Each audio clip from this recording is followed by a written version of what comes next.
Alors mon propos ce soir, c'est de vous parler des loisirs et des distractions des soldats pendant la Grande Guerre. À la guerre, les loisirs sont tout sauf un droit. Ils ne sont pas une forme de bonheur à conquérir dans une société civile après le travail. C'est une opportunité temporelle, fugace et aléatoire qui doit à tout moment pouvoir céder le pas aux impératifs de service et de l'action.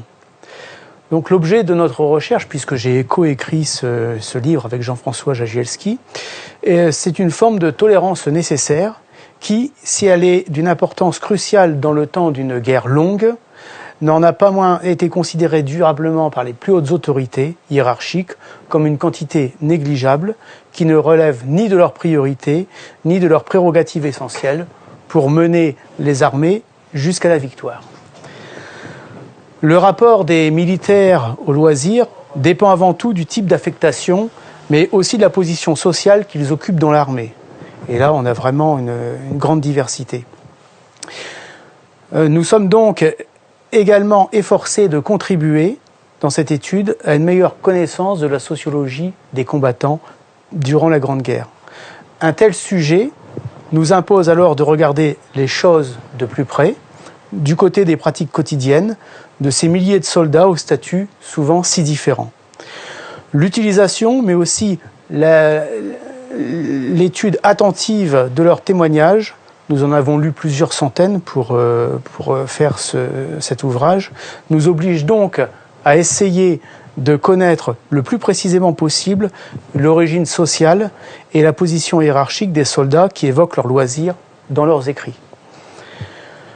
En considérant ces différents aspects, nos divers questionnements ont été les suivants. Quelle fut la place des loisirs et plus généralement le statut du temps libéré du combattant dans cette guerre? Comment les combattants occupèrent-ils leur temps libre et mirent-ils en place des stratégies visant notamment à lutter contre le cafard occasionné par une guerre qui n'en finissait pas?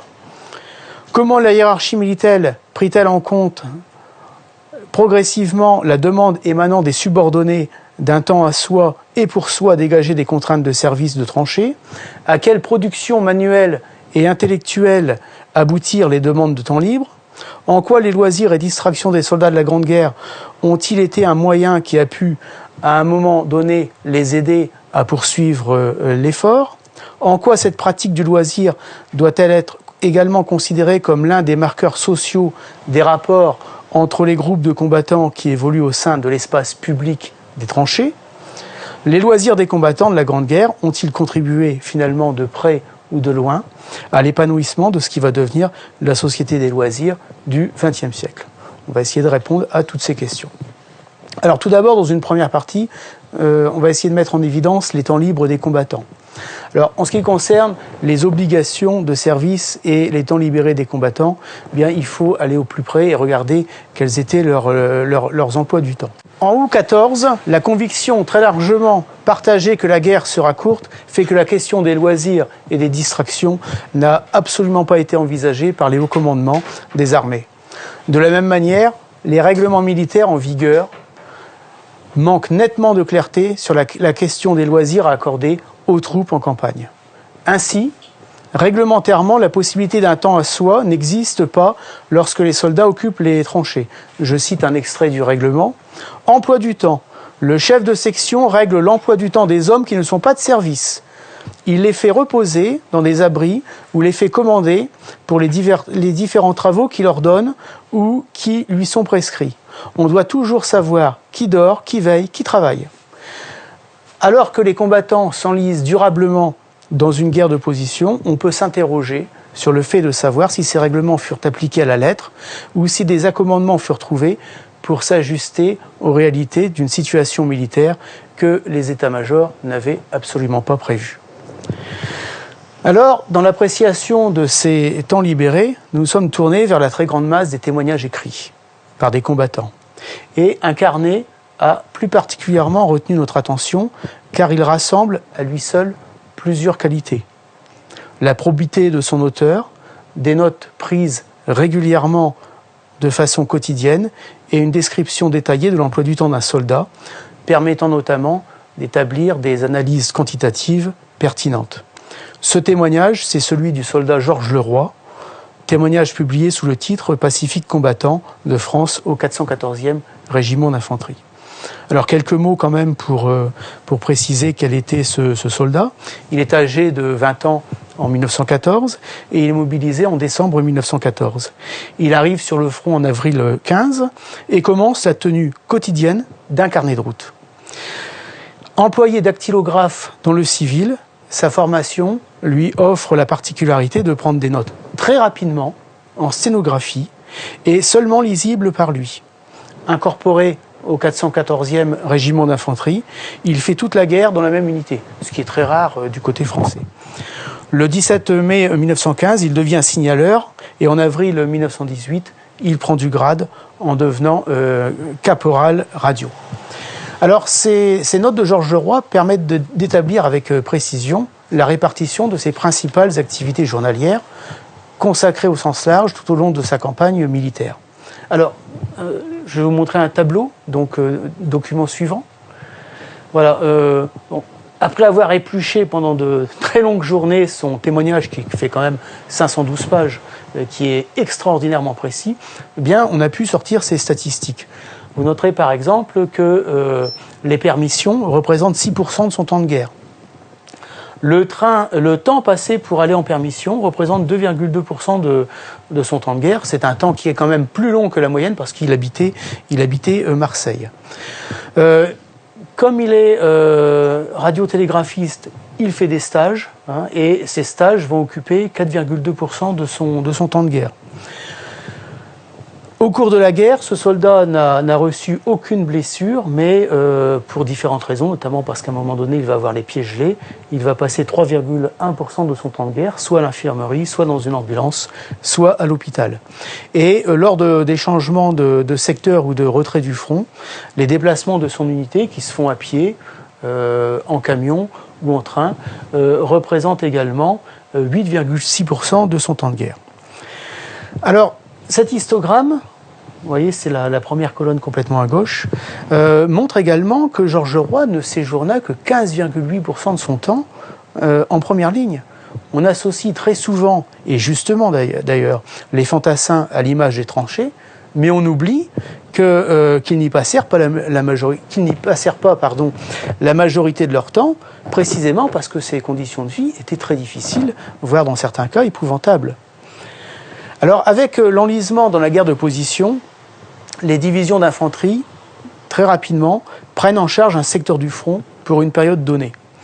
Afin de rendre inviolable la partie du front qui leur est dévolue, les tours de service sont instaurés à partir de l'automne 1914.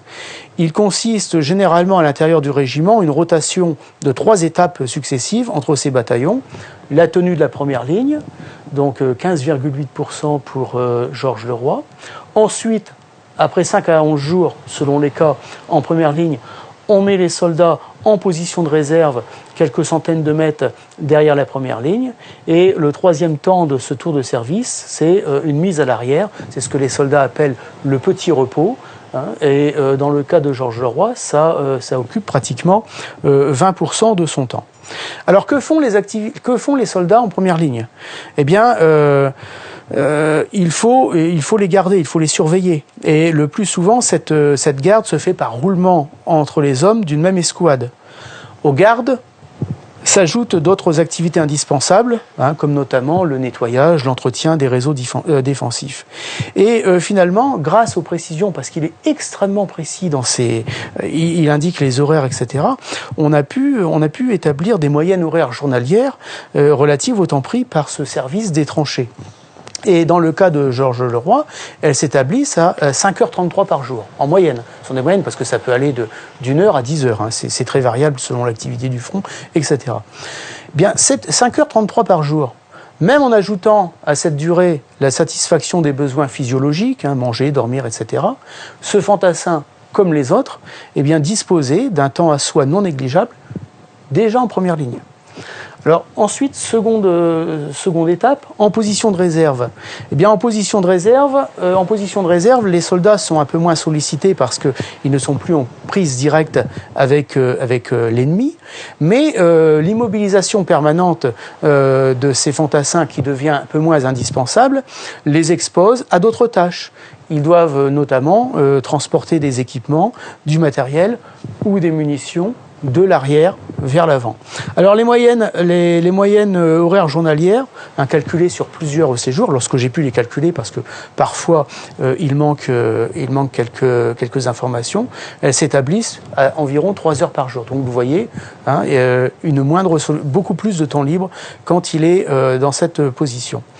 Enfin, dans le la troisième étape du tour de service, c'est-à-dire lorsque les soldats font ce que l'on appelle l'étape du petit repos, eh bien, là encore, ils ont des temps libres. Mais assez souvent, très rapidement d'ailleurs, dès l'automne 1914, il y a un malentendu qui va s'instaurer entre les soldats et le commandement, parce que les soldats pensent qu'il s'agit vraiment d'un temps de repos qui leur est dû, par rapport aux longues fatigues qu'ils ont éprouvées en première ligne et puis en soutien, c'est-à-dire pratiquement une vingtaine de jours, alors que le commandement ne porte pas du tout la même appréciation.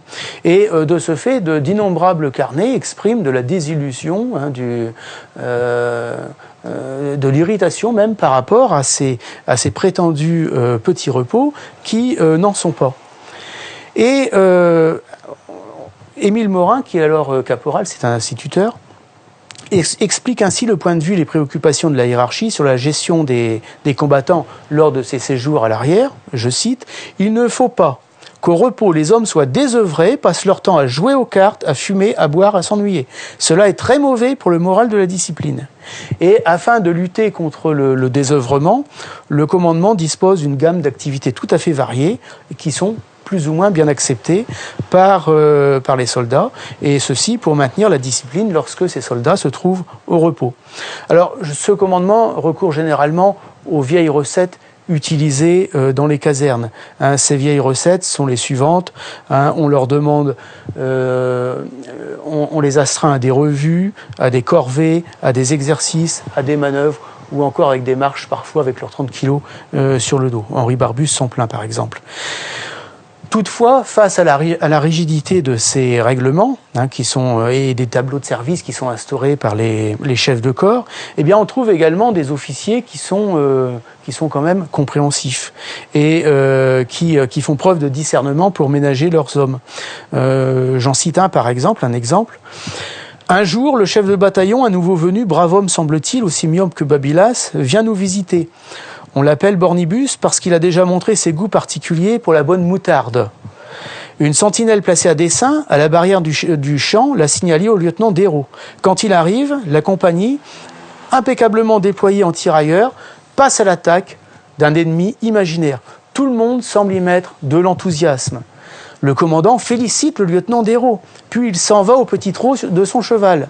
De loin, il crie « N'oubliez pas, lieutenant, de faire de longues pauses à vos hommes. C'est un bon type, bravo. » La sentinelle à l'orée du champ exécute le signal. « Commandant parti !» L'attaque s'arrête, il n'y a plus d'ennemis. Les cartes, les journaux et les lettres sortent des poches. Pour beaucoup, la sieste reprend. Alors d'un point de vue quantitatif, ces jours à l'arrière du front lors d'un petit repos, ils permettent aux soldats d'avoir encore plus de temps libre. J'ai calculé pour Georges Leroy, en moyenne 1h39 par jour. Alors, il y a un dernier point dont il faut tenir compte. Vous voyez la 4e colonne, retrait du front de l'unité. C'est plus d'un quart du temps de la vie d'un soldat, d'un fantassin, lorsqu'il est en guerre. Et pourquoi ? Eh bien, la tenue des quelques 750 km de front qui relient la mer du Nord à la Suisse ne nécessite pas l'emploi de toutes les troupes combattantes. Ainsi, en novembre 1915, les Français tiennent leur front avec 59 divisions ennemies et ils disposent également d'une réserve de 55 divisions, ce qui représente à peu près 825 000 soldats qui stationnent à l'arrière. L'existence de troupes de réserve permet donc de pratiquer régulièrement des rotations entre les unités tenant les premières lignes et celles non affectées à un secteur du front. Concernant le roi, nous avons ainsi relevé 5 périodes de plus de 45 jours consécutifs où son unité reste hors de la zone de l'avant. Alors, à l'arrière, ces troupes bénéficient de grands repos, après avoir été engagées dans les grandes batailles, Verdun notamment, la Somme.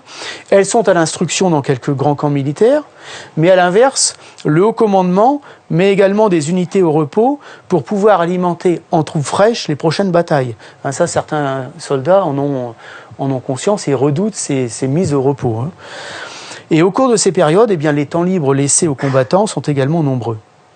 Alors en définitive, plus les soldats s'éloignent de la ligne de front, plus ils ont de temps libre. Alors j'ai pris tous les exemples que j'ai cités émanent de témoignages venant de l'infanterie. Je l'ai fait à dessein parce que l'infanterie, pendant la guerre, c'est l'arme qui a la caractéristique d'avoir le moins de temps libéré pendant et hors service. Si je prends le cas des artilleurs, ils sont quand même près d'un tiers des combattants en 1918, lorsqu'ils occupent des secteurs calmes, où seulement quelques coups de canon sont échangés, eux disposent de beaucoup plus de temps libre encore. Donc les fantassins, ce sont ceux qui disposent du moins de temps de libre. Alors finalement, que faut-il conclure ? Eh bien, la réalité de la guerre, les réalités de la guerre ont donc presque immédiatement imposé la mise en place de moments de décompression, pour la simple et bonne raison de permettre aux hommes de continuer à tenir tout en se ressourçant aussi bien mentalement que physiquement. Et d'une façon générale, sauf exception liée au contexte militaire ou à l'encadrement, c'est ce que je disais, plus les combattants s'éloignent de la ligne de feu, plus ils ont de temps libéré. Il apparaît même probable que ces temps libérés se soient accrus à partir de 1916, au moment précis où les unités bénéficient de façon plus régulière de périodes de grand repos. Mais dès lors que les combattants bénéficient d'importants temps libérés, que peuvent-ils en faire, sachant l'obligation qu'ils ont de rester immobilisés dans des espaces restreints, en première ligne ou en réserve, tandis que cette obligation se relâche quelque peu à l'arrière. Découvrir des occupations stimulantes, motivantes ou divertissantes devient presque une nouvelle nécessité, car les combattants doivent faire face à l'ennui, à une forme de dépression morale protéiforme qu'ils nomment le cafard. J'ai une illustration à vous montrer par rapport, qui est faite, illustration, un beau dessin fait par le sculpteur amiénois Louis Le Clabard. Et donc, vous avez l'ennui, le cafard, et puis également le temps long, le temps interminable qui est déstructurant, et parce que ce conflit, finalement, on n'en voit pas l'aboutissement, et son achèvement ne sera perceptible que dans les tout derniers mois de son existence. Alors, par rapport à ces temps libres, eh bien, la hiérarchie va prendre quelques dispositions. Mais ça sera quand même très long. Les grands quartiers généraux qui sont focalisés sur les opérations militaires, il faut bien le reconnaître, ont d'abord complètement négligé de s'intéresser au bien-être moral et physique des combattants. Ainsi, avant 1917, côté français, les principales actions supervisées par le haut commandement visant à distraire les troupes ont pour origine des initiatives venant du monde civil de l'arrière, telles les foyers du soldat, ou encore le théâtre aux armées, tandis que le cinéma aux armées reçoit l'indispensable soutien des professionnels et de l'œuvre du cinéma au poilu. Toutefois, dans les échelons inférieurs de la hiérarchie, au niveau des divisions, mais surtout de celui du régiment et de la compagnie, certains officiers prennent assez rapidement conscience de la nécessité d'offrir quelques distractions et de réels moments de décompression, tant à leurs hommes qu'à leurs pairs d'ailleurs, qui en ont tout autant besoin. Ils initient, soutiennent ou encouragent alors l'organisation de matinées récréatives ou de fêtes régimentaires, ainsi que l'apparition des premières pratiques sportives. Alors, je vais développer sur quelques exemples. Tout d'abord, les revues aux armées. J'ai quelques visuels à vous montrer. Alors, les revues aux armées, ce sont des manifestations récréatives qui alternent scénettes et chansons guillerettes et qui ont connu un franc succès dans la période de l'avant-guerre. Il s'agit de spectacles, de music-halls, de cafés-concerts qui visent à distraire en distillant de la bonne humeur et qu'ont pu apprécier certains soldats déjà avant leur mobilisation.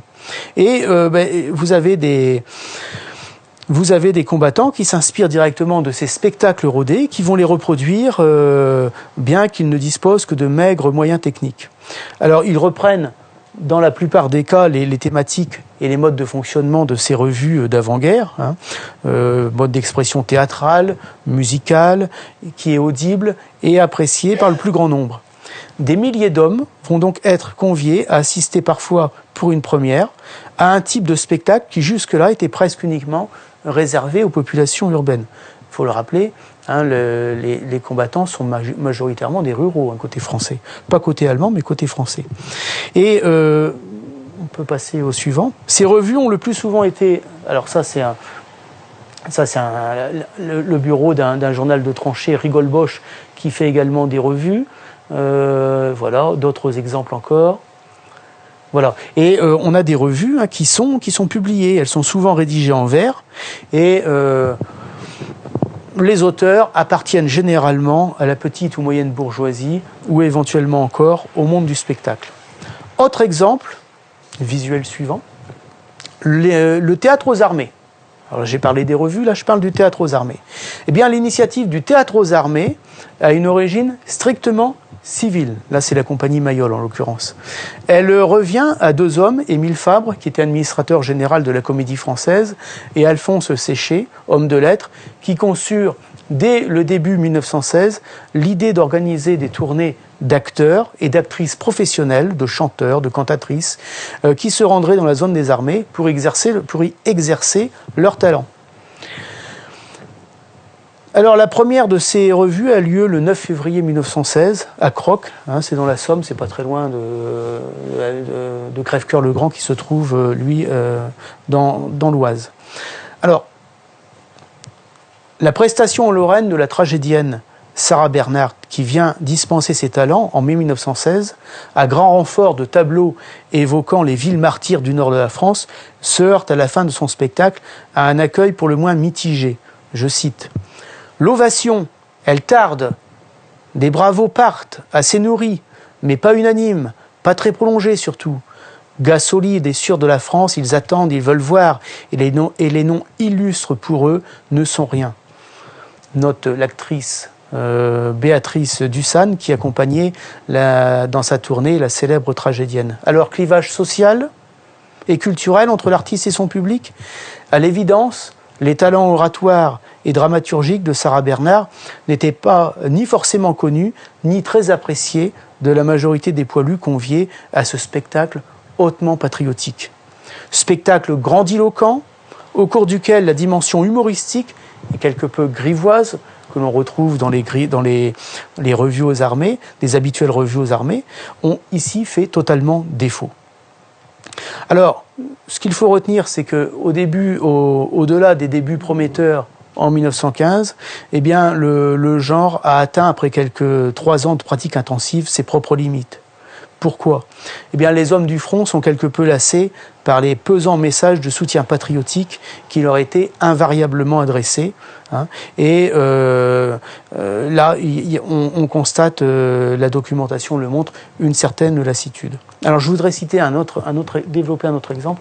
Il y a peut-être une autre vue là de la compagnie Mayol. Voilà. Là, c'est en Argonne. Alors, autre exemple, le foyer du soldat. Le foyer du soldat. Alors à partir de janvier 1915, les foyers du soldat sont des lieux réservés au repos et censés accueillir les combattants dans une zone très proche des lignes. Ils ont été créés, là encore, sur initiative personnelle de civils et tolérés dans un premier temps, mais sans le moindre enthousiasme par les autorités militaires qui n'aiment pas voir des civils à proximité de la zone du front. Et ce n'est qu'à partir de septembre 1916 que l'on observe un changement radical du point de vue de l'autorité militaire à l'égard des foyers du soldat. À cette date, le GQG autorise leur extension à l'ensemble du front. Les premières directions régionales des foyers sont alors créées à l'été 1917, et pas moins de 78 d'entre eux sont en activité. Mais c'est également à cette époque, peu après l'entrée en guerre des États-Unis, qu'un nouveau partenaire va venir soutenir celles et ceux qui sont les initiateurs du foyer du soldat. Il s'agit de la Young Men's Christian Association, la YMCA, qui est un mouvement de jeunesse chrétien et qui va apporter quand même 150 millions de dollars. Là, on voit des moyens quand même un petit peu différents. Et finalement, qui va collaborer avec les foyers du soldat. Donc les deux vont fusionner et vont s'appeler désormais les foyers du soldat Union franco-américaine. Alors, cette manne venue d'outre-Atlantique permet de multiplier les foyers sur le front, mais également dans la zone de l'intérieur.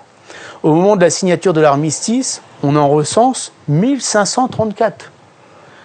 Qui ont pu être construits et entretenus en France et à l'étranger. Alors là, oui, je vous montre encore quelques... voilà, ça, ce sont encore des divertissements. Là encore, le cinéma aux armées, mais je n'ai pas le temps d'en parler. Voilà. Encore un visuel peut-être. Voilà. Là, vous avez une carte photo qui représente un foyer du soldat. Donc, le plus souvent, ces foyers, ce sont de grandes baraques de type Adrian, d'une trentaine de mètres de long, qui ont à peu près 7 mètres de large. C'est le cas ici. Leur confort est relatif, mais elles offrent toujours aux soldats venus des tranchées un espace chauffé, où ils bénéficient d'un mobilier, un éclairage, une bibliothèque et la plupart du temps disposent également d'un service de cantine. Alors selon le témoignage d'Emmanuel Sauter, qui était l'ancien directeur général des foyers du soldat, c'est l'écriture du courrier qui reste l'activité la plus primée par les soldats. Ce directeur estime à 10 millions le nombre de lettres écrites entre les murs chaque mois de l'année 1918. Ce qui représente une consommation mensuelle de 70 tonnes de papier. Alors les soldats qui fréquentent les foyers pouvaient également pratiquer les jeux de société. La musique n'était pas absente de ces lieux de détente. On pouvait en écouter par le biais de phonographes ou éventuellement de pianos. Durant la belle saison, on a également de nombreuses activités physiques et des jeux sportifs qui sont programmés par les directeurs. Ici encore, l'influence et le bon goût anglo-saxon pour les sports collectifs s'imposent rapidement. On pratique des jeux de quilles, des boules ou des parties de football. Ça fait partie de la panoplie des distractions. Bien.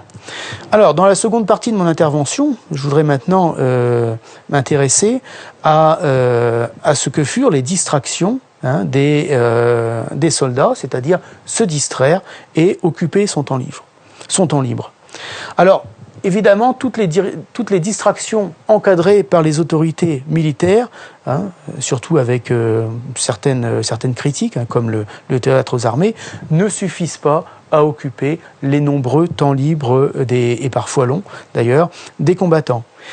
Or, pendant ces moments de liberté, comme l'écrit un officier subalterne, Marot, pour tromper l'ennui, on cherche des distractions. De ce point de vue, mais également par la nécessité psychologique de ménager des portes de sortie, les loisirs et les divertissements figurent assurément au rang des béquilles les plus solides qui ont aidé les combattants à tenir. Alors dans une guerre qui fait rentrer dans le rang les personnalités et qui étouffe les individualités dans le moule d'une vie en collectivité presque constante et très pesante, les temps libres offrent des moments où les soldats peuvent retrouver une part de leur libre arbitre en décidant eux-mêmes de ce qu'ils vont faire. Les occupations, les distractions choisies ou trouvées se caractérisent alors par une grande diversité avec un éventail plus ou moins ouvert selon notamment le profil social et la position hiérarchique des combattants. Il y a des combattants qui vont pratiquer différentes distractions et d'autres qui vont, par exemple, avoir une seule distraction, comme jouer aux cartes. C'est assez variable. Alors, je vais en développer quelques-unes. Tout d'abord, améliorer l'ordinaire. Ça, c'est une des priorités. S'interroger sur les moyens pour les combattants d'améliorer leur quotidien, c'est déjà d'abord de faire le constat qu'il existe entre eux de fortes inégalités sociales. Certains ont de l'argent, d'autres n'en ont pas. Certes, tous perçoivent une solde journalière, mais cet argent est très vite dépensé selon ce rapport qui émane du Grand Quartier Général français en date du 30 mai 1917. Je cite. Quand il est au combat ou dans la tranchée, le soldat ne dépense rien, ou peu de choses. Il se rattrape de ses privations dès qu'il est mis au repos à l'arrière dans un cantonnement. Que ferait-il de son argent s'il n'achetait du vin ? Les troupiers, en immense majorité, dépensent donc immédiatement l'argent qui leur est versé et sans regarder la dépense dans les premiers moments qui suivent leur arrivée au repos. Même si d'autres sources nous incitent à être plus nuancés sur l'usage que font en général les soldats de leur argent, ce rapport souligne bien qu'ils ne peuvent le dépenser à tout moment et en tout lieu. Ainsi, les différences sociales se révèlent beaucoup plus à l'arrière que dans les tranchées, comme le constate cet autre témoin lors d'un séjour au repos en Alsace à propos des repas. Je cite : « Ici, nous avons quartier libre et chacun, selon les sous qu'il a en poche, mange à la gamelle ou en ville. À l'arrière, les conditions sociales se manifestent ainsi, tandis qu'à l'avant, la mitraille fauche aussi bien le riche que le pauvre. Et l'angoisse, la souffrance, l'espoir nous associent tous dans un même élan de solidarité et de camaraderie. L'arrière, c'est justement l'endroit où les combattants ont le plus de temps libéré, pouvant éventuellement être mis à profit pour améliorer leur quotidien. Soit ils achètent ce dont ils ont besoin, si leur porte-monnaie le leur permet, soit, dans le cas contraire, ils recourent au système D. Bon, je vais développer quelques aspects, je n'ai pas le temps de tout développer. Par exemple, les pillages qui sont très complexes et qui sont variés. Eh bien, les pillages sont également un moyen de pallier certaines insuffisances matérielles. Mais assez fréquemment aussi, selon les circonstances, l'espoir de s'enrichir peut se conjuguer avec le désir d'améliorer l'ordinaire. On a vraiment une grande diversité de cas. Alors j'ai relevé ce cas qui est un peu extrême, mais qui m'a quand même assez surpris. C'est le pillage atypique des docks rémois, dont les entrepôts ont été installés à Bétheny, c'est au nord de Reims. Ça se passe en 1917. Et des bombardements allemands ont endommagé ces docks. Je crois que j'ai un visuel de ces docks. Alors oui, ça c'est sur ça c'est le pinard. Hein. C'est voilà un autre moyen de gagner de l'argent pour ceux qui n'en ont pas. Là, vous voyez un soldat manifestement issu du monde rural, on reconnaît à ses sabots, qui va chercher, parfois ils ont jusqu'à 15-20 gourdes et n'hésitent pas à faire 8-10 km, ils sont payés en fonction de la quantité de pinards qu'ils transportent. Alors visuel suivant, voilà, on a une photo de ces entrepôts. Et ce qui est intéressant ici, c'est que le mode opératoire du pillage diffère très nettement des pratiques habituelles, car les soldats pratiquent ici en bande organisée et font usage de leurs armes. Alors je cite parce que c'est vraiment surprenant et c'est vraiment un témoin extrêmement fiable, c'est Jean Marot. Le record est tenu de très loin par les exploits d'un régiment de marche, celui qui a pillé les docks. Ce sont les entrepôts d'une société de consommation. Il y avait encore, au printemps 1917, quantité énorme de denrées alimentaires et de boissons. Vint le 409e régiment d'infanterie, qui a entrepris l'exploitation en grand de ses ressources. Une bande arriva un soir, cerna le logement des veilleurs, pilla le champagne, les vins fins, l'épicerie, la confiserie, le magasin de chaussures. Les gardiens essayèrent de protester. On leur mit un pistolet sous le nez. Ils se turent. Le lendemain, ils furent bloqués chez eux par une salve de grenades. Ils firent venir les gendarmes. Ceux-ci restèrent quoi quand ils entendirent éclater les OF, ces grenades françaises offensives. Ce n'est pas musique pour les gendarmes. Puis ce fut un fusil mitrailleur. Cela dura 8 jours où les gardiens et la maréchaussée n'en menaient pas large. Le dernier soir, les pirates avalèrent les dernières des 4500 bouteilles de la cave. Puis, ayant pillé le magasin de jouets, ils défilèrent en colonne par 4 devant les 3 veilleurs et les 15 gendarmes, emportant sur l'épaule des petits fusils de bois. Alors là, je vous dis, c'est quand même quelque chose d'assez atypique. Alors, améliorer l'ordinaire, c'est également, on peut considérer ça comme un loisir quand même, c'est également faire la chasse aux hôtes qui sont indésirables. Alors j'ai un visuel à vous montrer, voilà. Vous aurez reconnu cet hôte indésirable, il s'agit ici des rats. Il faut le savoir, il y en avait tellement, c'est suite aux décharges, parfois les cadavres, mais c'est surtout les détritus qui sont générés. Et il y en avait tellement que finalement, assez rapidement, on met en place une prime de 5 centimes par queue. Hein. Et eh bien cette prime, elle a d'abord pour effet de susciter une réelle émulation. Et elle mobilise de nombreux soldats qui jusque-là se réservaient leur savoir-faire à l'artisanat de tranchée. Mais la gestion administrative de cet étrange combat freine assez rapidement l'ardeur des chasseurs. Tout d'abord se pose l'homologation des rats éliminés, rendant les chasseurs quelque peu suspects. Ensuite, cette chasse oblige chaque jour le sergent-major à tenir un fastidieux état des tués, en 3 exemplaires, qui doit être numérique pour les rats et nominatif pour les chasseurs. Mais surtout, dans de nombreuses unités, la question du financement de la prime reste débattue, et cette interrogation retarde très fortement son versement. Alors Pierre Chêne, par l'entremise de son rat Ferdinand, décrit les conséquences de ces tergiversations dans son unité. Pendant ce temps, les États continuaient à s'empiler, les sergents-majors se lassaient de ce surcroît de besogne et les chasseurs se décourageaient de poursuivre un gain problématique. Puis la mode des briquets commença, qui fit fureur. Chacun abandonna la dératisation pour se consacrer au démontage des fusées éclairantes et à leur transformation en bouts de feu. La paix régna de nouveau dans nos terriers. Les bureaux avaient eu raison des bourreaux. Autre hôte indésirable, la chasse aux puces et puis aux poux. Eh bien, le fait notable, si l'épouillage reste une pratique exclusivement individuelle, il se déroule le plus souvent lors de séances collectives, suite à un effet d'émulation, mais également parce que les soldats sont au repos au même moment. Et l'on ne peut s'empêcher de penser que ces séances collectives d'épouillage constituent aussi très certainement des moments privilégiés de sociabilité, au cours desquels les participants peuvent rire de leurs misères respectives ou comptabiliser leurs hôtes, s'ils tiennent des tableaux de chasse. Des témoignages soulignent aussi que ces séances donnent souvent lieu à des discussions passionnées, notamment sur les origines des totaux. C'est le nom qui est donné par les soldats au Pou. Les soldats français semblent néanmoins être d'accord pour affirmer qu'il existe 2 espèces. D'une part, les petits rouges qui seraient plus insupportables parce que plus remuants, et d'autre part, les gros blancs avec une croix noire, une croix noire sur leur dos, sans doute venus d'Allemagne.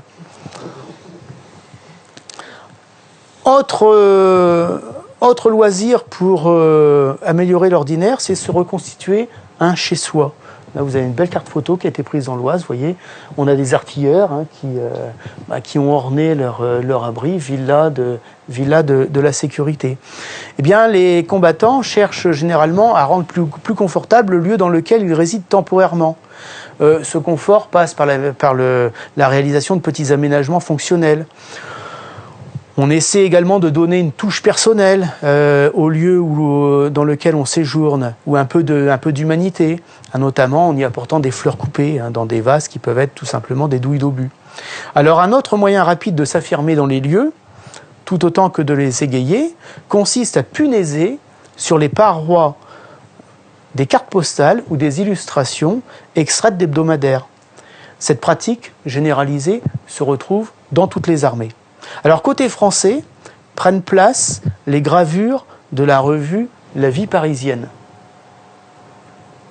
Alors là, vous avez, voilà, je ne sais pas si vous pouvez agrandir la légende. Donc c'est une revue. C'est une publication légère qui propose notamment des illustrations en couleur de femmes assez peu vêtues. Alors, dernière nouvelle, les Français viennent de reprendre 2 mamelons dans laine. Vous voyez un peu le genre de légende. Voilà. Et on a souvent des femmes qui sont dans des postures équivoques. Mais alors ça, c'est par exemple sur Verdun, le capitaine Delvert en témoigne. Dans chaque abri, vous avez des gravures de la vie parisienne qui ont été punaisées dans les postes de commandement. Mais parmi les hommes qui portent l'uniforme, il y en a qui sont hostiles. La vie parisienne a également ses détracteurs, parce que certains y voient une incitation à la débauche et puis une atteinte à la moralité. On a par exemple de nombreux aumôniers militaires dans leurs écrits qui déplorent l'affichage de telles illustrations. Dans quelques rares cas, certains aumôniers profitent même de leur charisme, c'est le cas de l'aumônier, d'un aumônier breton, ou de leur autorité morale pour arracher ces gravures. On a un cas comme ça. Mais à contrario, d'autres prêtres parfois peuvent se montrer un peu plus compréhensifs. J'en ai trouvé un par exemple. L'abbé Tommaso, je cite, « aumônier officieux du bataillon, bien brave type que j'aime beaucoup et qui me le rend bien, ne dédaigne pas à l'occasion de donner son avis sur les mérites respectifs des poules de la vie parisienne qui tapissent mon abri, et l'animal semble s'y connaître. » Alors ces figures féminines, ainsi que les représentations érotiques punaisées sur les parois des abris et des cantonnements, sont bien le besoin légitime d'exprimer le manque affectif, le besoin de douceur et de bien-être. Elles ont aussi pour but de traduire et peut-être d'apaiser, en les matérialisant, les frustrations, notamment sexuelles, des combattants. Alors, autre pratique maintenant, toujours on essaie de se reconstituer un petit chez-soi, où on essaie de donner un petit peu plus d'humanité à son séjour dans les tranchées. On a les animaux de compagnie. Là, je vous ai montré un visuel. Alors, les chiens et les chats, on a de multiples témoignages qui montrent que des chiens et des chats sont adoptés par des escouades, par des soldats. Et l'adoption des chiens dans certains régiments prend une telle ampleur que des colonels décident d'en interdire la présence dans les tranchées et les cantonnements. Alors on a des témoignages déchirants où les maîtres sont obligés de s'en séparer. J'ai également un autre visuel sur... voilà, là c'est un chien qui est la mascotte d'une compagnie. Alors, autre phénomène, les animaux apprivoisés. Alors là, toujours un petit clin d'œil à Amiens, c'est toujours le sculpteur Louis Leclabart, qui magnifique dessin alors qu'il est dans les Flandres. On a un fusilier marin qui va à l'ordinaire et qui est accompagné de sa chouette. Et donc c'est une pratique répandue, tellement répandue qu'on peut la hisser au rang de phénomène. Les soldats apprivoisent une grande quantité d'animaux sauvages. On constate la multiplication des cages contenant des pies, des corbeaux, des geais ou encore des merles. Les artilleurs, eux, ont l'avantage de résider à demeure et ont donc en plus la possibilité de s'occuper d'animaux beaucoup plus gros. Dans certains cas, leurs installations prennent l'allure d'une véritable ménagerie qui attire les visiteurs venus s'y distraire. J'ai encore un visuel. Alors ça, c'est la chasse. Ah, j'ai peut-être loupé le visuel. Ouais, non, c'est celui-ci, voilà. On a ici des marcassins. Alors, je vous lis cet extrait. Notre ménagerie se développe. Ce sont des artilleurs. Elle comptait 7 marcassins auxquels sont venus s'ajouter 3 petits renards à pattes noires, des charbonniers. Mignons comme tout, avec leurs museaux fins, leurs yeux en diamant.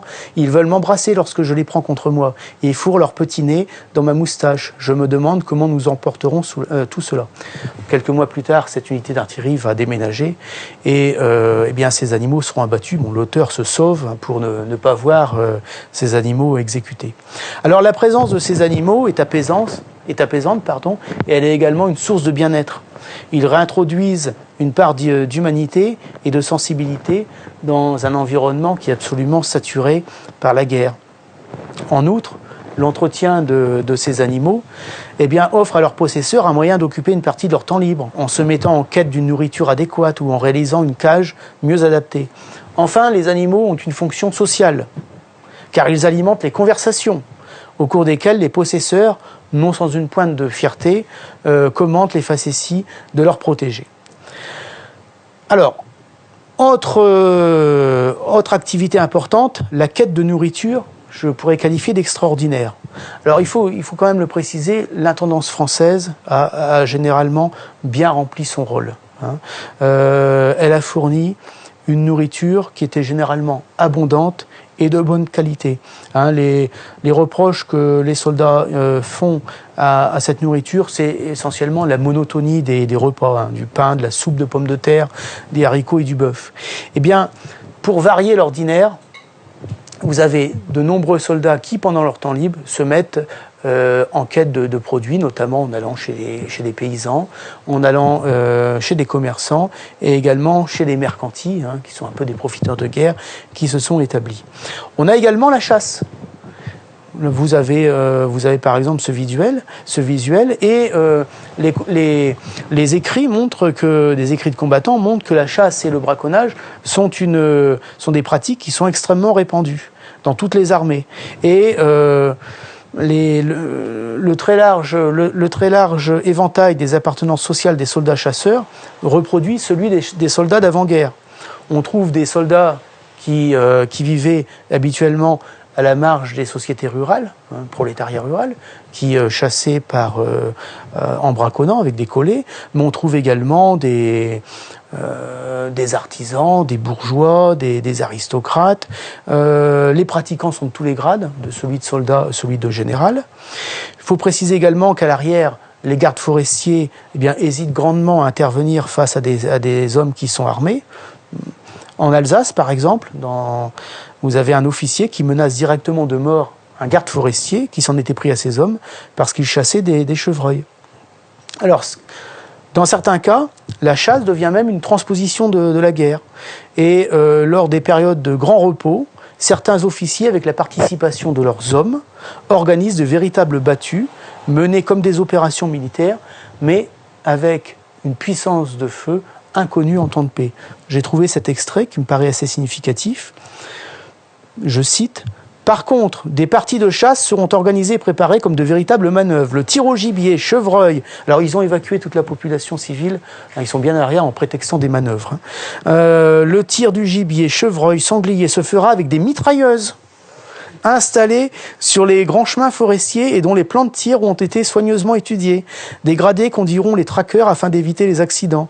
Le grand directeur sera toujours le commandant Prince, officier légendaire du régiment, qui par ce moyen peut améliorer considérablement l'ordinaire à la grande satisfaction de tous, et aussi sans doute de sa jeune et jolie épouse, qui, comme d'habitude, est venue le rejoindre. Ça, c'est une pratique avérée. Alors, lorsque les commandants font respecter l'interdiction de chasser, parce que normalement, on n'a pas le droit de chasser, eh bien les soldats, pour ne pas se faire repérer, recourent braconnent en utilisant des collets. Alors, on a également la chasse. Bon, là, c'est pareil, on a des témoignages. Alors, regardez par exemple le visuel suivant. Alors là, eh bien, on pêche à la grenade. C'est beaucoup plus efficace. Donc ça, c'est une pêche allemande, c'est du côté de Velly-sur-Aisne. Et regardez, là, les deux clichés proviennent du même auteur. Et regardez les résultats de cette pêche. C'est une pêche miraculeuse. Et là, c'est pareil, on a des témoignages où, dans certains cas, ces pêches sont orchestrées par des officiers. Alors, améliorer l'ordinaire, c'est une chose, mais d'autres soldats se lancent dans des productions, produire et créer. C'est un thème que je voudrais également développer. Alors, il faut le préciser d'entrée, chaque soldat mobilisé arrive sur le front avec son parcours personnel, ses repères plus ou moins explicites. Il n'est pas soldat comme ça. Il exerce une profession dans le civil. Il a des centres d'intérêt, des habitudes et éventuellement une sensibilité artistique. L'expérience de la guerre et la vie presque constamment en collectivité font en quelque sorte rentrer chacun provisoirement dans le rang. Le soldat n'a pas d'autre choix que de se fondre dans le moule de son grade. Il reçoit des ordres et les exécute. Cependant, ces soldats retrouvent un peu d'eux-mêmes au fil du temps dans les moments dégagés des servitudes militaires. De nombreux combattants tentent alors de s'occuper en refaisant ce qu'ils faisaient le mieux avant la guerre. Ils se rappellent leurs habitudes, ils se souviennent de ce qu'ils sont, ou encore ils cherchent à renouer avec leur violon d'Ingres. À une différence près toutefois, ils doivent adapter leur passe-temps à un environnement qui, lui, est militarisé. Alors, on a évidemment l'artisanat de tranchée. J'ai quelques... Voilà. Cet artisanat de tranchée prend une ampleur tout à fait exceptionnelle pendant la Grande Guerre. Alors, on a des millions d'objets qui sont fabriqués. Et finalement, ce phénomène, il a sans doute pour origine une réponse improvisée apportée par les combattants bricoleurs et inventifs aux différents déficits matériels subis au début de la guerre. Les premiers bricolages ont pour but d'apporter quelques améliorations au quotidien des soldats. Avec l'immobilisation imprévue dans les tranchées, eh bien, les hommes tentent de lutter contre le froid et ils ont absolument besoin de feu. Mais les briquets à amadou et les allumettes prennent facilement l'humidité dans les tranchées. Les soldats les plus ingénieux se lancent alors dans la fabrication de briquets à partir de rebuts métalliques qui sont à leur disposition. Je cite un combattant: « Les douilles de fusée éclairantes, plus grosses, étaient transformées en briquets. Les tubes étaient fermés à l'aide d'un sou en bronze. D'autres briquets, en forme de livre, étaient aussi fabriqués avec des lames de cuivre prises aux douilles d'obus. » Au bout de quelques mois de conflit, eh bien, les industriels pourvoient aux besoins des combattants. Les soldats, de leur côté, ont également trouvé des palliatifs. Le bricolage utilitaire, en réponse aux pénuries, devient de moins en moins nécessaire. Et finalement, eh bien, les combattants artisans passent de l'indispensable au superflu, tout en intensifiant fortement, sous un effet d'émulation, la pratique de cette activité manuelle. Le lieutenant Morin, qui s'interroge sur les raisons d'un tel succès, avance quelques explications, qui à mon sens sont vraiment très pertinentes. Que font donc tous ces hommes, dont beaucoup sont des paysans ou des ouvriers habitués au travail manuel pour s'occuper, pour tuer le temps et chasser le cafard? Ils exploitent les épaves du champ de bataille, douilles de fusées éclairantes et d'obus, fusées d'aluminium ou de cuivre, ceintures d'obus, cartouches et balles. Les munitions utilisées par les artilleries les munitions utilisées par ces artilleries produisent une grande part de ces objets métalliques. On a notamment des douilles d'obus. Précisons quand même que les soldats allemands, eux, ne travaillent pas le cuivre, parce que le blocus allié leur impose leur emploi des douilles. Donc les Allemands, eux, vont plutôt faire de l'artisanat de tranchées à partir de ressources naturelles, la craie, le bois, etc. Je vous en montrerai quelques-unes après. Ces douilles sont le plus souvent destinées à encadrer des pendules qui sont posées sur les tablettes des cheminées. Alors, comme le signale Louis Méret à sa mère, les obus allemands qui s'abattent sur les positions françaises n'apportent pas seulement la mort, mais aussi l'aluminium. Je cite, « le précieux aluminium dont on fait des bagues ». Les combattants français découvrent rapidement, les Allemands n'ayant plus de cuivre rouge, ont remplacé leurs fusées d'obus en cuivre par des fusées en aluminium. Eh bien, les soldats français découvrent très rapidement l'intérêt qu'offre ce métal blanc par rapport au cuivre. Ils font plus facilement à 660 degrés, il est plus malléable et donc se travaille plus aisément. Alors ces objets en aluminium, là vous avez par exemple un atelier de fabrication, c'était l'image précédente, un atelier de fabrication de bagues, eh bien, ils méritent une attention particulière parce qu'ils nécessitent dans leur fabrication plusieurs étapes distinctes que les combattants s'emploient à rationaliser, dans le but d'obtenir une plus grande productivité par une utilisation optimale des compétences de chacun en fonction des tâches à accomplir. Alors, de nombreux témoignages, finalement, décrivent la même organisation un peu partout aux abords du front. Ces combattants ont cherché à mutualiser leurs efforts dans la production d'objets en aluminium, en se spécialisant dans chacune des 8 ou 9 étapes que compte la chaîne de production. Quelles sont ces étapes? Le ramassage des fusées. Alors certains prennent des risques, c'est-à-dire que lorsque vous avez un bombardement, ils essaient de repérer où tombent les obus et essaient d'aller chercher les fusées en premier, alors que le bombardement n'est pas terminé. On a des cas de décès dus à ces imprudences. Donc, vous avez le ramassage des fusées, la fusion du métal, le coulage, le découpage des cylindres moulés, la mise à la taille des anneaux découpés, la mise en forme des chatons, le polissage, éventuellement l'inclusion d'un morceau de laiton et enfin la gravure. Les professionnels, qui sont toujours au moins quelques-uns dans chaque régiment, interviennent dans les dernières étapes, et notamment l'ultime étape, celle de la gravure qui exige des gestes sûrs, tandis que les autres stades du processus de fabrication ne requièrent pas une grande maîtrise technique et finalement n'importe qui peut s'insérer dans ce processus. Alors, une telle répartition du travail favorise en effet la productivité, comme le signale la revue Lecture pour tous. Au Four de Paris, une équipe de 7 patrouilleurs audacieux s'est constituée en atelier collectif. Grâce à la division du travail et à la camaraderie qui règne entre eux, ils arrivent à produire environ 15 bagues par jour, alors qu'un travailleur isolé en fait une en 3 jours. Alors, il faut noter quand même que ces combattants ont à leur échelle, et surtout de leur propre initiative, organisé une production sur des bases rationnelles, à l'instar des grands industriels, comme par exemple Henry Ford, qui mettent alors en place des chaînes de montage dans leurs usines, en spécialisant les tâches selon les principes du taylorisme. Alors j'ai quelques autres visuels sur l'artisanat de tranchée, donc là toujours le travail de l'aluminium.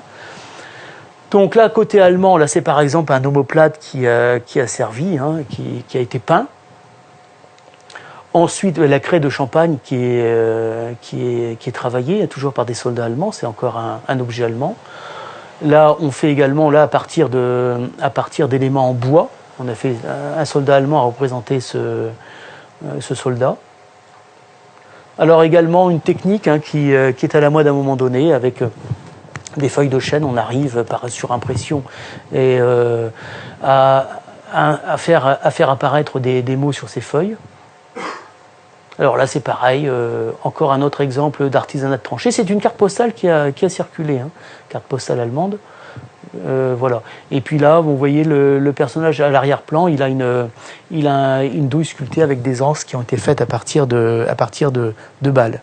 Alors, finalement, cet immense succès de l'artisanat de tranchée repose sur plusieurs raisons. Le phénomène a d'abord été initié pour répondre à des déficits en matériel. Mais très rapidement, il apparaît comme un moyen de passer le temps.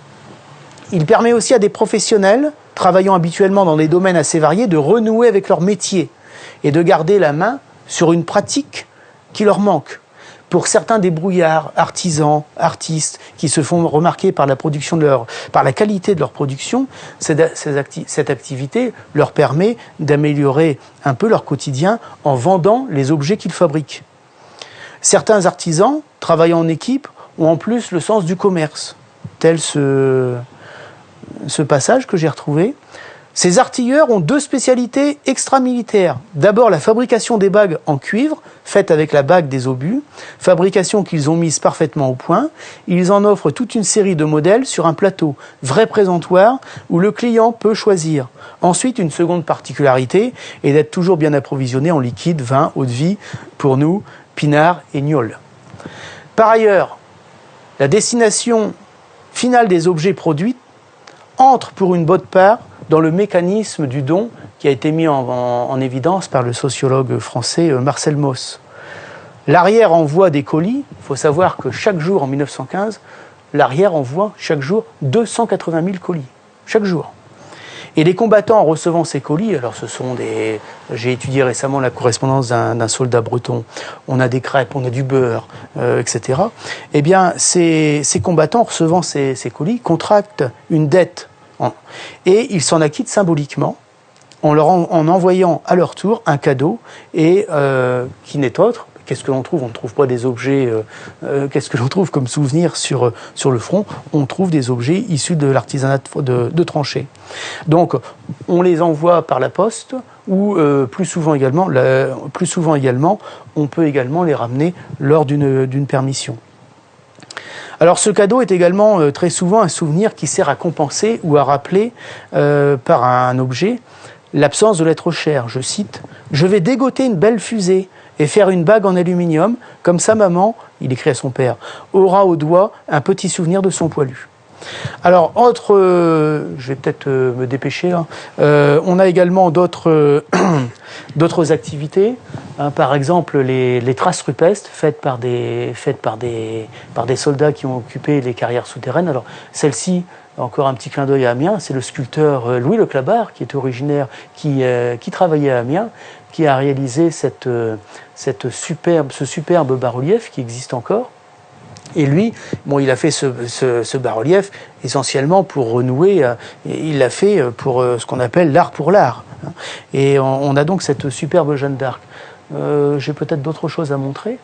Alors, après la guerre, Louis Le Clabart reprendra son activité de sculpteur et son œuvre la plus importante de sa carrière, c'est le monument aux morts d'Abbeville.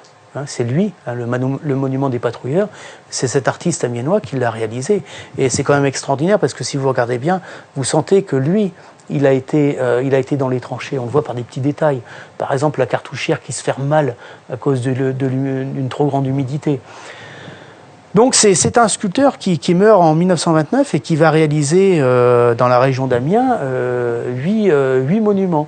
Alors ce monument, le monument de la boucherie, hein, qui est aujourd'hui gravement menacé. Hein. Il est sur la route d'Abbeville. Vous voyez, la liste des monuments a déjà disparu et il est encadré par des panneaux publicitaires. Alors, vous avez par exemple la présidente des Amis du cimetière de la Madeleine, hein, qui sensibilise l'opinion publique sur le cas de ce monument qui mériterait sans doute une meilleure mise en valeur. Alors, bon, j'ai encore combien de temps ? La conclusion. Alors, la conclusion, bon, il y avait encore beaucoup de choses à dire. Hein, voilà. Comment dire, les soldats jouent aux cartes, par exemple, font du sport, pratiquent du sport. Hein, le sport qui va connaître un développement extrêmement important. Ensuite, bon, je vais peut-être faire ça à partir de visuels. Bon, des lectures plurielles. Vous avez des soldats qui lisent la presse, d'autres qui lisent des livres, qui les récupèrent dans les maisons abandonnées. Ces livres sont acheminés par le courrier. On peut passer à un visuel suivant. Ah. C'est une vidéo ? Ah bon. Alors, la presse de tranchée, hein, vous avez de nombreux journaux de tranchée qui voient le jour. Là, vous avez une imprimerie qui est faite à proximité du front. Sujet suivant. Alors, l'alcool. Hein, l'alcool, les pratiques alcooliques sont extrêmement développées. Hein. À un moment donné, la ration s'établit à 1 litre par jour. Donc, on a des soldats qui sont souvent bien alcoolisés. Ensuite, eh bien, on a la recherche d'idylle, hein, ou d'idylle amoureuse ou de pratiques prostitutionnelles aussi. Donc, on met en garde les soldats face aux maladies vénériennes. Garde sur toi toutes tes forces. Voilà. J'ai d'autres visuels encore. Voilà, donc la femme, hein, qui est vraiment un manque pour de nombreux soldats. Visuel suivant. Donc le jeu de cartes. Alors c'est intéressant parce que on joue aux cartes selon son appartenance sociale. Hein. Vous avez les soldats d'origine paysanne, les ouvriers qui jouent à la manille, alors que les officiers jouent plutôt au bridge, au tarot ou au poker. Là c'est pareil, on a une différenciation sociale. On a des jeux de quilles, hein, on a beaucoup de sports, hein, le football notamment. Donc là vous voyez une matinée récréative, une course de chevaux. Vous voyez quand même le grand nombre. Là, c'est une photo allemande, là, de sport de combat. Ensuite, là encore, des différents... Donc on a des mâts de cocagne. Là, il s'agit d'une matinée récréative avec des prix qui sont attribués aux vainqueurs. On voit qu'il y a des arbitres complètement à droite. Visuel suivant. Alors ça, c'est intéressant aussi. Vous avez sur le chemin des dames la 36e division d'infanterie, d'origine basque, qui joue à la pelote basque. Hein, on a des témoignages qui confirment ce visuel. Là, c'est sur le chemin des dames, on joue, et ces témoignages confirment que ces matchs sont suivis par des centaines de spectateurs. Visuel suivant. Alors le football, hein, qui va connaître surtout finalement au niveau de l'état-major, au niveau du grand quartier général, les vertus du football ne seront reconnues qu'à partir de 1917. Et là, le GQG va rattraper son retard. Hein. Vous avez notamment le président du Conseil, hein, Painlevé, qui va commander à l'été 1917 4 à 5 000 ballons de foot qu'il va faire livrer. Et dans chaque division, vous aurez des officiers chargés de créer des équipes de football. Alors, des visuels suivants, on danse également. On fait de la musique. Il y a vraiment une très grande diversité de loisirs. Hein. Il y a également se retrouver ensemble. Hein, les sociabilités distractives passent par le fait de se retrouver ensemble. Et ça, c'est extrêmement important pour les soldats. Alors, je vais conclure. Hein. Finalement... Ce que l'on peut dire, c'est que lorsque l'on regarde comment les soldats se sont divertis pendant la Grande Guerre, c'est plus vers la société du dernier tiers du 19e siècle qu'il faut se tourner que vers celle du 20e siècle, civilisation du loisir encore à venir. Ces distractions pratiquées par les combattants n'ont pas eu non plus beaucoup d'incidence sur l'épanouissement de la société des loisirs du XXe siècle.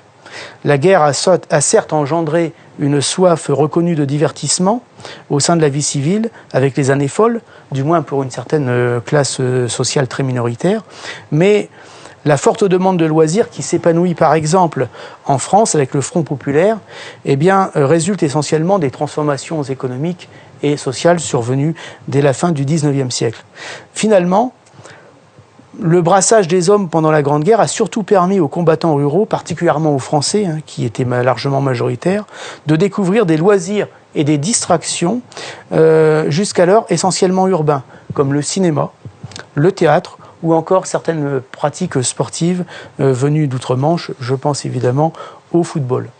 Alors, par ailleurs, l'historien Frédéric Rousseau, faisant le constat que les combattants apportaient beaucoup de soin à se reconstituer un chez-soi dans les différents lieux de vie, tranchées, abris, cantonnements, a qualifié cette propension généralisée de syndrome de Robinson.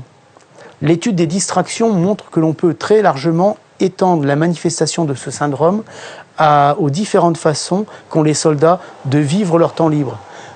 Toutes les distractions ont en effet pour point commun de reprendre en les adaptant aux circonstances des pratiques, des habitudes et des comportements, des sociabilités du temps de paix.